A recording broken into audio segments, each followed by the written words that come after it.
Olá, tudo bem? Como vamos? Agora a gente vai falar sobre o ferro e o processo siderúrgico da produção do aço. Como vocês vão ver, trata-se de produção em grande escala, em indústria de grande porte. É algo importante para a gente entender como se dá essa produção desse produto eminentemente industrial. Então, primeiro vamos distinguir o ferro do aço. Esse é o minério de ferro, a hematita. De muito tempo atrás, eu lembro que o professor falava que tinha grãos vermelhos aqui, hematita, né? Pedra com partezinhas vermelhas.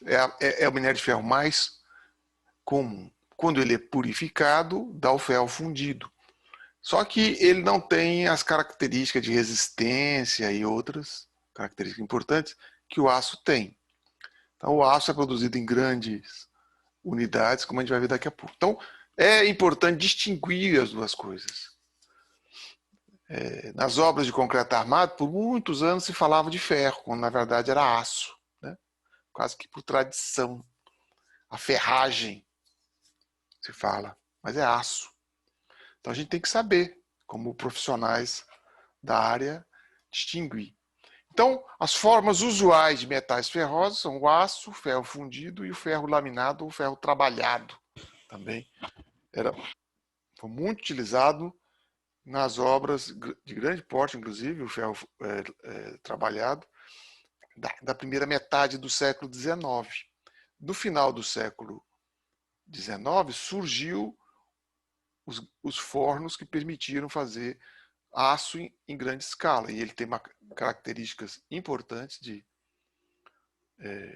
que fizeram com que ele dominasse todo o século XX, o aço como material estrutural importante. Inclusive para o advento do concreto armado com aço. Então, aço e ferro fundido são ligas de ferro e carbono.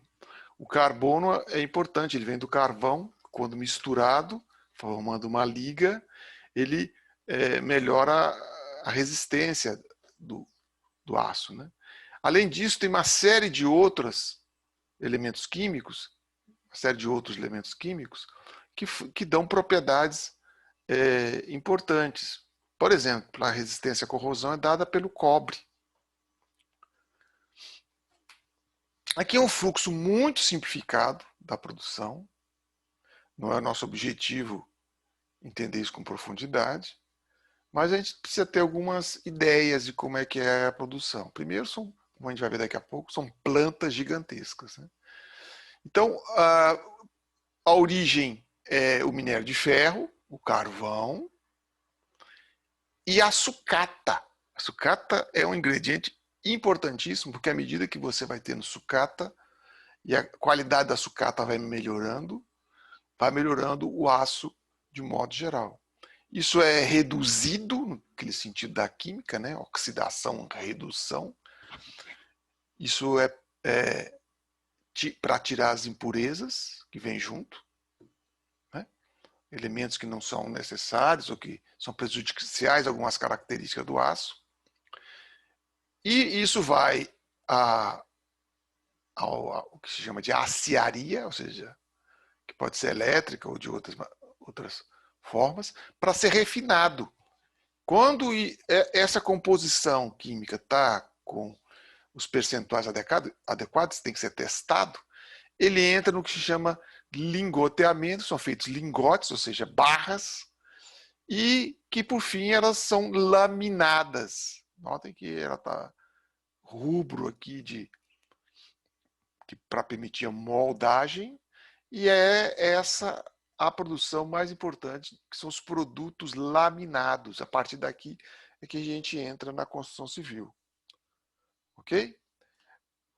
Esse outro gráfico aqui é mais didático ainda. Aqui mostra ferro gusa, que é um material ainda não muito pronto, mas é fabricado e também siderúrgica, a sucata e o minério de ferro, ou seja, tem algumas que podem juntar tudo, né? Aqui vai por alto forno, aqui também, uma panela para reduzir, junta tudo, lingoteamento, forma esses tarugos, esses tarugos são reaquecidos, passa no laminador, se estiver pronto, no processo de laminação, vem para um leito de resfriamento. Vale dizer que muitos desses perfis que estão aqui, inclusive, por esse processo, têm tensões residuais que têm que ser levadas em conta no cálculo. E as normas geralmente levam em conta isso. Aqui tem um processo que continua para fazer com que ele fique mais refinado, para fazer fio máquina, para fazer prego, para fazer arame para solda, galvanização, que é um produto protegido contra a corrosão, que é o aço galvanizado, arame, geralmente. Né? Então, o que nos interessa é esse percurso que vem até aqui.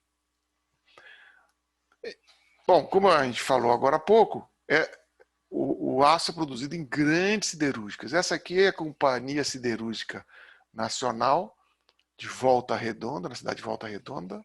Ela foi constituída logo após a Segunda Guerra Mundial. Dizem que foi o acordo para que o Brasil entrasse na guerra, do lado dos americanos. Ela foi totalmente produzida com tecnologia americana, inclusive os padrões todos que foram colocados aí. Ela foi privatizada na década de 90. Então ela fez parte daquele grande impulso de industrialização da década de 50 e 60 que o Brasil teve. Ela existe até hoje, é uma grande siderúrgica. A cidade de Volta Redonda funciona a partir dela. Outra importantíssima é a Usiminas, também da década de 50 e 60. Essa teve, por muito tempo, o domínio da Nippon Steel. Esses aços todos são produzidos para exportação. Isso aqui fica em Ipatinga, em Minas Gerais. Dessa Usiminas a gente tem uma produção aqui na região muito importante, era um fornecedor importantíssimo, como siderúrgica, era a mais próxima de Brasília. Ela tinha uma subsidiária, a Usiminas Mecânica, que produzia perfil soldado, mas pesquisando recentemente vi que a pandemia matou a Usiminas Mecânica. Ela deixou de funcionar. Essa é a Gerdau, que fica em Ouro Branco, também em Minas Gerais. Né? O famoso quadrilátero ferrífero fica lá, de Minas Gerais. E ela chamava-se antes Açominas. Essa era a grande vedete da construção em aço no Brasil, aguardadíssima pela década de 80 inteira, década de 90. E ela só depois da privatização, que eu acho que já foi mais recentemente, pelo grupo Gerdau, que é um grupo multinacional brasileiro, mas multinacional, e aí que há a grande produção de perfis laminados. Eles iriam produzir no formato europeu, que é um formato muito bem estudado, muito atual, e ao fim e ao cabo, por conta do mercado americano, eles começaram a produzir os perfis americanos. Os americanos praticamente não produzem mais, as grandes fábricas faliram e fecharam na década de 70, 80, quando elas migraram para outros países, inclusive a Índia, a China também, mas a Índia tem uma grande produção, tem uma grande indústria chamada ArcelorMittal, que vem comprando também usinas no Brasil. Mas essa aqui, então, é a usina que fará, quem sabe um dia, a redenção da estrutura metálica no Brasil. Ela produz em grande quantidade, ela tem condição de expandir, como vocês podem ver, uma grande área de produção de perfis laminados. Perfil I para viga, perfil H para pilares. Essa é a Cosipa, Companhia Siderúrgica Paulista, em Cubatão, uma região que na década de 80 era terrivelmente poluída, hoje parece estar um pouco melhor, né? E ela não tem uma influência muito forte aqui na nossa região, em Brasília, no Distrito Federal, mas ela também produz aço basicamente para a produção de carros, chapa dobrada, etc. Bom, então, para visualizar esse processo, vai apresentar um vídeo do American Institute of Steel Construction, o AISC, a gente chama, que tem muito material didático, é um vídeo curto, só para a gente ter uma ideia do que a gente está falando. Momento.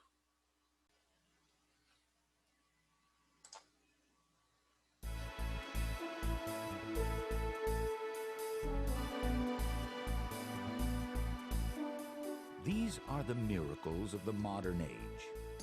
Buildings so tall and graceful they defy imagination. Bridges spanning depths of rushing water with powerful girders so slender they seem to disappear into the abutments. These are the miracles we live with and enjoy every day. And they could only have been built from steel. The strength and flexibility of steel is unsurpassed by any other structural material.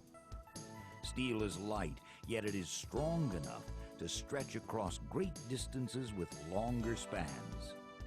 Steel gives designers and engineers the ability to fulfill their most imaginative concepts with structures that would be impossible to build with anything else. Steel is not only durable and economical, it allows existing structures to be altered or expanded for new or greater uses. And because fabrication can be precisely controlled off-site, steel is fast to build, much faster than other materials. And it is buildable in any season.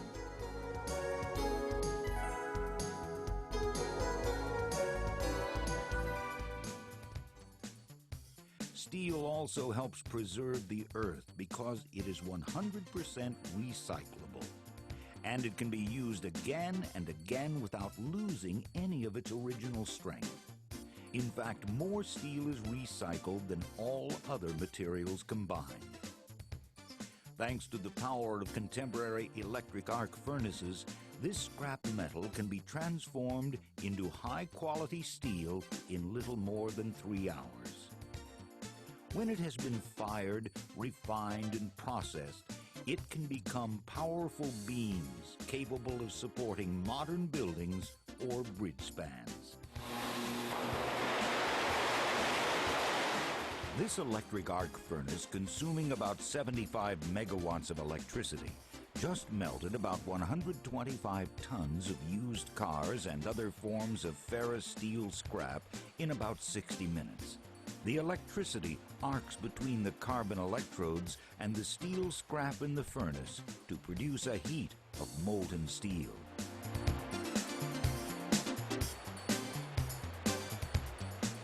Once the scrap has been transformed into molten steel, specific alloys are added to create steel that has the exact strength and properties required for its future use. Each heat will meet the requirements of the steel specification ordered by the customer, related to the chemistry and composition.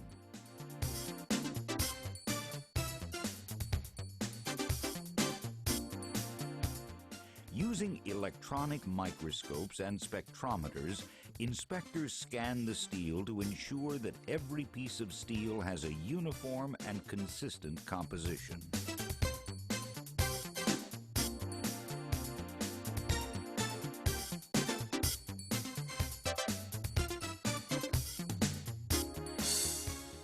Since the introduction of structural steel shapes, improvements in materials and design methods have made a profound difference.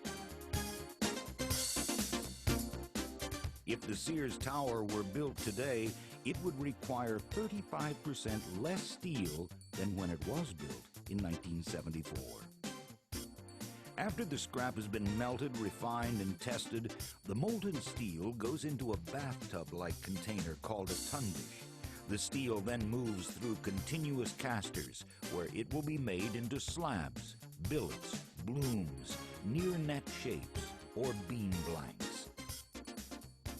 In the continuous casters, the steel flows through nozzles into water-cooled molds, where it is cast into a continuous bar. When the steel comes out of the caster, it must cool to 1600 degrees in order to solidify. When the steel is to be rolled or further processed, it will be brought back up to 2400 degrees before it completely cools, thereby saving the time and energy that would be required to reheat steel at a later time from room temperature. This process, like many others in the production of today's steel, is controlled by computer-driven equipment.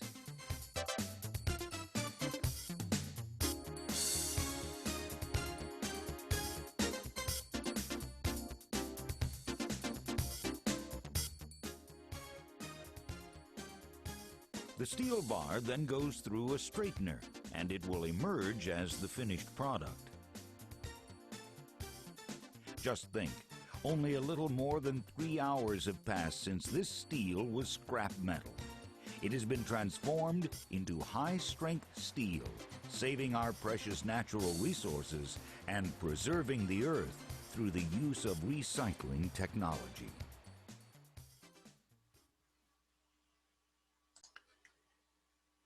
Bom, apesar do tom ufanista geral, né, a gente verifica lá todo aquele processo que a gente apresentou agora há pouco, ilustrado, muito bem ilustrado. Um outro vídeo que a gente gostaria de passar é esse do Discovery Channel, feito para leigo, mas acho que mostra muitas imagens interessantes que a gente não poderia, obviamente, verificar em loco. Então, acho que De arranha-céus a pontes, de aparelhos eletrônicos a carros e muito mais. Graças à sua força legendária, o aço pode ser considerado a espinha dorsal da indústria. Mas como se transforma um dos nossos recursos mais abundantes da Terra em um confiável bloco para construções? O aço é feito de minério de ferro ou de sucata. Nesta operação, é a sucata que vai ser reciclada. Usando um eletromagneto de 10 toneladas, carrocerias compactas de carros, aparelhos elétricos, latas e outras sucatas de aço são reunidas. Este ímã poderoso é capaz de levantar 5 toneladas de metal. Cerca de 80% destas sucatas serão transformados em barras de aço. Este metal, então, é despejado em um tonel, pesando só ele 32 toneladas. O tonel pode, por incrível que pareça, comportar 60 toneladas de metal que serão transformadas em metal fundido. Esta fornalha chega à temperatura de 1650 graus centígrados, quente o bastante para liquefazer qualquer coisa. A fornalha é aquecida por 3 eletrodos e por 4 queimadores de gás natural. O conteúdo do tonel é então despejado na fornalha. As peças de metal entram em contato com o aço liquefeito e um sistema de ventilação retira a fumaça que é produzida. Neste calor intenso, as 60 toneladas de metal se derreterão em cerca de 60 minutos. Esta mistura fundida é composta de impurezas que sobem à superfície quando o metal fica liquefeito.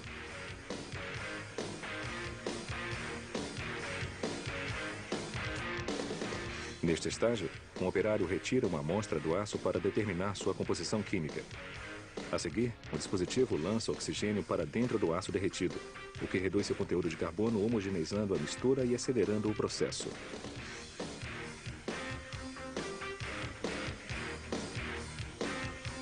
Uma concha é posicionada debaixo da fornalha. O aço derretido será transferido da fornalha para esta concha. O aço derretido flui facilmente para a concha.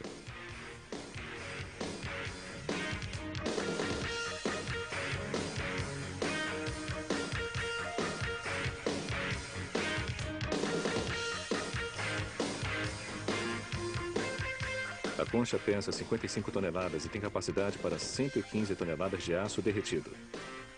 E um guindaste capaz de içar 180 toneladas levanta sua carga.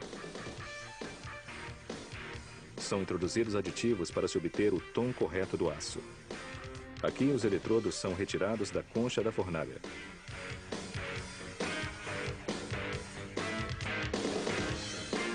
Um operário agora abre as torneiras do distribuidor.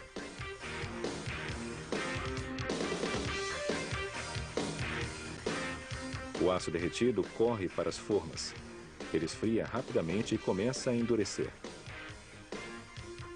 Lingotes de aço são produzidos em comprimentos que variam entre 4,5 metros e 10,6 metros. Depois, os lingotes são cortados nos comprimentos desejados com um maçarico de gás natural. Um número de identificação é marcado neles com um lápis de cera. Ainda é preciso fazer o achatamento dos lingotes.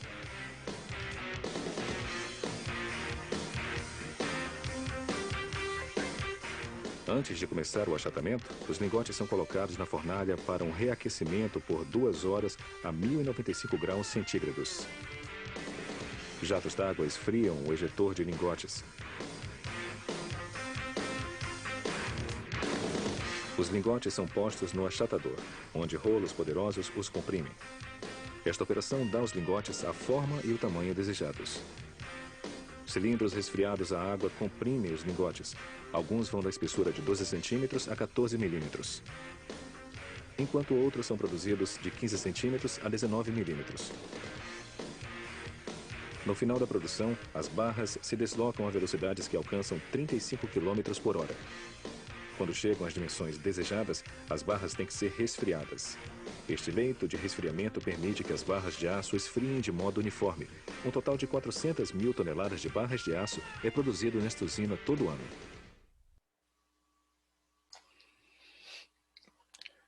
Bom, a gente acredita que esses 2 vídeos ilustram bastante esse processo de produção do aço, que nos interessa até o ponto de ter o aço disponível, né? Em resumo, o aço é produzido em imensas plantas industriais, as siderúrgicas. A reciclagem de materiais ferrosos é um insumo básico das cirurgias siderúrgicas.